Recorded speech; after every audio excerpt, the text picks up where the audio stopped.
बिस्मिल्लाहिर्रहमानिर्रहीम। अस्सलाम वालेकुम। कभी कभी खाना पकाने का बिल्कुल भी मूड नहीं होता, लेकिन खाना खाना भी लाजमी होता है। तो हमारी कोशिश होती है कि फटाफट से कुछ ऐसी चीज़ बनाए जो कि जल्दी से बन जाए, कम वक्त में, और सब शौक़ से भी खा सकें। आज आपके साथ शेयर करूंगी मज़ेदार बैंगन का रायता बनाने की रेसिपी। 2 दरमियाने साइज़ के आपने बैंगन ले लेने हैं, 1 बड़े साइज़ का टमाटर ले लेना है।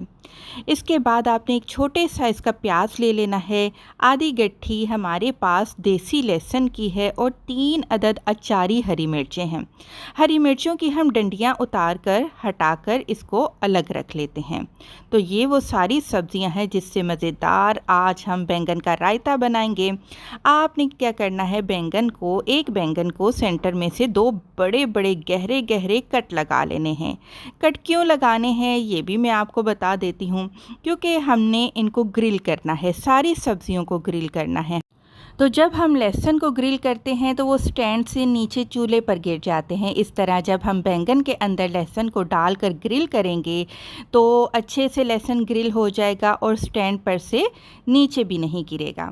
अच्छा, यहाँ पर मेरे पास अभी फ़िलहाल स्टैंड नहीं था, तो मैंने क्या किया, मैंने सीखें ले ली, जो कि कबाब वगैरह बनाने के लिए सीखें इस्तेमाल होती हैं। वो मैंने चूल्हे के ऊपर इस तरीके से रख ली हैं ताकि मैं सब्ज़ियों को अच्छे से ग्रिल कर सकूँ। तमाम सब्जियों को आपने इसके ग्रिल के ऊपर रख देना है।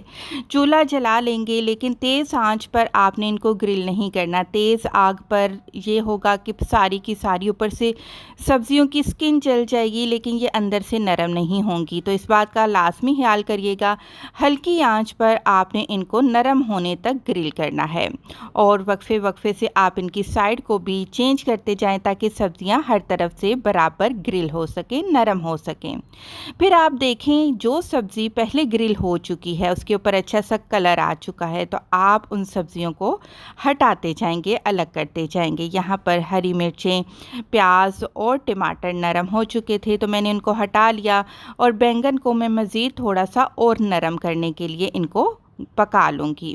इसके बाद आपने गरम गरम बैंगन के ऊपर से इसकी स्किन को हटा लेना है। गरम बैंगन से स्किन हटाएंगे तो ज़्यादा आसानी से और जल्दी इसकी स्किन जो है वो रिमूव हो जाएगी। तो जी, इसी तरीके से हम टमाटर के ऊपर जो छिलका है वो भी हटाकर अलग कर लेते हैं। अच्छा जी, सारी सब्जियां अच्छे से नरम हो चुकी हैं। अब आपने क्या करना है, अब आपने सारी सब्जियों को 1 बाय 1 बारीक बारीक जितना मुमकिन हो सके चॉप कर लेना है। सारी सब्जियां क्योंकि नरम है तो बहुत आसानी से और जल्दी से ये सारी सब्जियां 1 बाय 1 चॉप हो जाएंगी। अच्छा, जिस बैंगन के अंदर हमने लहसुन डाले थे ना, वो भी लहसुन इसी तरह से बैंगन के साथ ही चॉप हो जाएंगे। जितना हो सके इनको बारीक कर लीजिएगा कटिंग बोर्ड पर रखते हुए। अब तड़का लगाएंगे। आपने एक फ्राई पैन लेना है और इसमें तकरीबन 4 खाने के चम्मच तेल के शामिल करने हैं। तेल जब गर्म हो जाएगा तो सारी की सारी वेजिटेबल्स आपने इसमें शामिल कर देनी है और इसको अच्छे से 2 मिनट के लिए फ्राई करना है। जब सब्जियां अच्छे से तेल में फ्राई हो जाएंगी, फिर हम इसमें सब्जियों के हिसाब से मसाले ऐड करेंगे। 1/4 छोटा चम्मच नमक, 1/4 छोटा चम्मच काली मिर्च का पाउडर और इतना ही हमने भुना कुटा ज़ीरा इस्तेमाल करना है। तो जी, अच्छे से दोबारा एक दफ़ा मिक्सिंग कर लेते हैं और सब्जियों को मज़ीद 1 से 2 मिनट तक हम फ्राई कर लेंगे।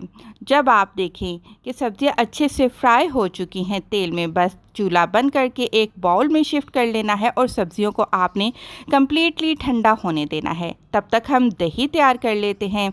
दही आपने अपनी मर्ज़ी के मुताबिक लेना है। अगर आप पतला रायता चाहते हैं तो ज़्यादा दही ले लीजिएगा, गाढ़ा रायता चाहते हैं तो कम दही ले लीजिएगा। मैंने 2 कप दही का इस्तेमाल किया था। इसमें अब हम दही के मसालों डालेंगे, नमक, काली मिर्च और भुना कुटा ज़ीरा थोड़ा थोड़ा सा डालकर अच्छे से दही को बीट करना है और ये सारे का सारा दही आपने बैंगन और सब्जियों के ऊपर डाल देना है। साथ ही 1 कप बारीक कटा हुआ धनिया शामिल करेंगे। मज़ीद इसको स्पाइसी करने के लिए बारीक कटी हुई 2 अदद हरी मिर्चें डाल देंगे।